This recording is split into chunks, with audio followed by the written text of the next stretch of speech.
में जब मंदिर में जागरण हुआ तो उसमें लगभग 4000 श्रद्धालु जो थे वो आए और माँ का गुणगान उन्होंने सुना और आशीर्वाद पाया और आपका सानिध्य पाया, आपकी मधुर आवाज़ उनके कानों में पड़ी।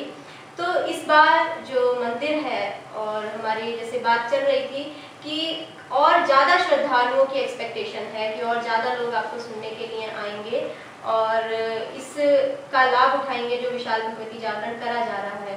तो कौन सी ऐसी चीज़ें हैं जो आपको लगता है कि लास्ट टाइम के उससे इस बार कुछ अलग होने वाली है? देखिए,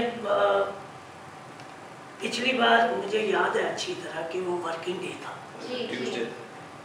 वर्किंग डे पे भी अगर ट्यूसडे था और इतने लोग माँ के भक्त आए थे तो इस बार का जागरण फ्राइडे को होने जा रहा है। जी। तो जाहिर है, एक तो मुझे लगता है कि माँ के भक्तों की संख्या भी बढ़ेगी।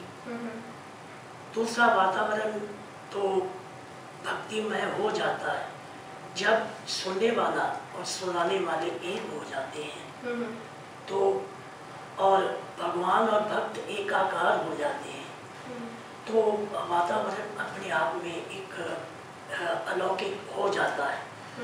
तो बाकी नया क्या होने वाला है ये तो मैं नहीं जानता और मैं ये सोच के जाता भी नहीं। अचानक से अपने आप वातावरण आपको अपनी ग्रिप में ले लेता है। अगर आप किसी ब्याह शादी में जाते हैं तो ढोल की थाप पे आप भी नाचना शुरू कर देते हैं। तो जब हम भक्ति संगीत में डूबते हैं तो भक्ति संगीत एक ऐसा सागर है जिस पे डूब के आपको मोती मिलते हैं, सुख मिलता है, आत्मिक सुख मिलता है।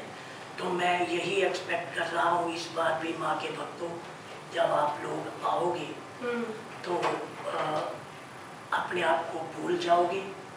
यहाँ विदेशों में बैठे हुए मैं अपने उन भारतीयों को भी निमंत्रण दे रहा हूँ कि आओ, अपने बच्चों को लेके आओ, वो अपने धर्म से जुड़ें। अपने मेरी ये मान्यता है कि बच्चों को लेके आओ, फेस्टिवल समझ के वो आते हैं लेकिन जाने अनजाने उनके दिमाग में कुछ तो जाता है जी। और ये जाना बहुत ज़रूरी है क्योंकि नई जनरेशन जो है आने वाली, उसके सामने अंधेरा है। मैं उस अंधेरे में एक ज्योत लेके आया हूँ जो इन बच्चों को भी रास्ता दिखाए। और कहा भी गया है कि माँ से हमेशा यही प्रार्थना करनी चाहिए कि मेरे मन के अंध तमस में ज्योतिर्मय रख दो। हमारे साथ यहाँ मौजूद हैं ज्योतिष गुरु वास्तुशास्त्री मास्टर दीपक जी, जो कि सितारों की दुनिया में आने वाली जिंदगी का आभास देते हैं और लाल किताब से जुड़ी हुई रेमेडीज बताते हैं। तो दीपक जी, मैं आपसे ये अनुरोध करूँगी कि आप हमेशा सरस्वती से जुड़े हुए लोगों के बारे में बातें बताते हैं और आप कहते हैं कि जो स्वर की देवी की उपासना करते हैं और जो 7 सुरों से जुड़े हुए लोग होते हैं उनकी साधना जो होती है उसका जो फल होता है वो सबको प्राप्त होता है जब वो ऐसी संगत से जुड़ते हैं। तो आज आप क्या कहेंगे? सबसे पहले जय माता की। नरेंद्र चंचल जी का आप यहाँ आए ये हमारे लिए सबसे बड़ी बात है क्योंकि इनके ऊपर सरस्वती की पूर्ण कृपा है और अगर कोई सच से माँ से जोड़ता है वो नरेंद्र चंचल जी हैं।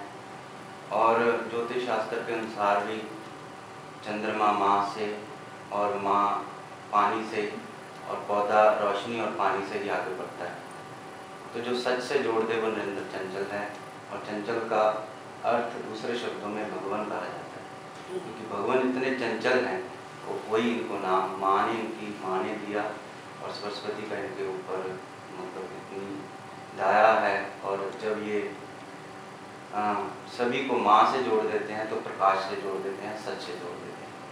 तो मैं इनके लिए ये कहना चाहूँगा कि जीवन में जितना भी इनको और सफ़र मिला है इस धरती के ऊपर सदा ये सुखी रहें और सबको सच के साथ प्रकाश के साथ इसी प्रकार जोड़ते रहें और हर साल हमें आकर इस धरती को सच से माँ से जोड़ें ताकि जीवन हमारा भी सफल हो जाए।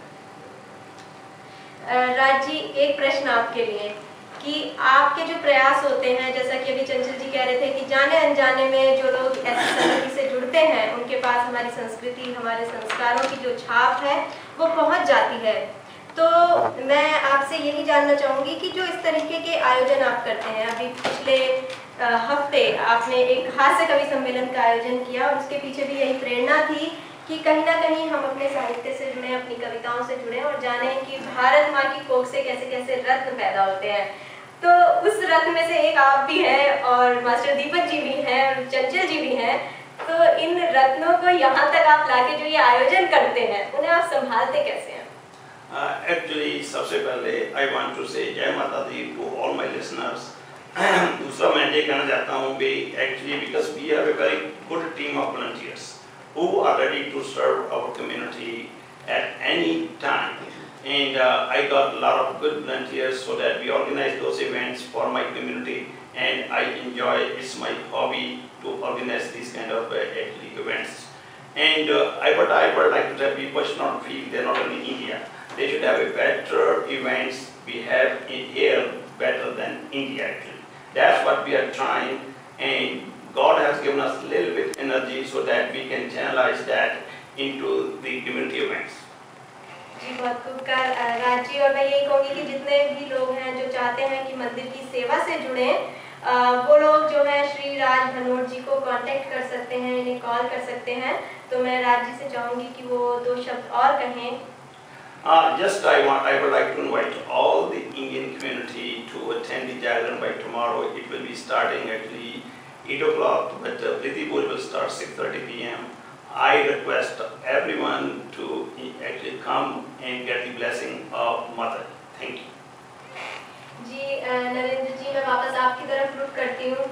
हमने आपके स्वर की बात करी, आपकी मधुर वाणी की बात करी, आपके भजनों की बात करी और आपके जीवन से जुड़ी हुई कुछ घटनाएं हमने यहाँ पर शेयर करी। तो जो आपकी गायकी है, उसकी जो मिठास है, उसका जो भक्ति रस है, मैं चाहूँगी कि उससे जो हमारा ये स्टूडियो है और हमारे जो श्रोता जो हमें हर जगह जहाँ पे भी सुन रहे हैं, कार में, घर में, ऑफिस में, जहाँ कहीं भी सुन रहे हैं, उन तक वो जो भक्ति रस है वो आज इस रेडियो के माध्यम से पहुँचे।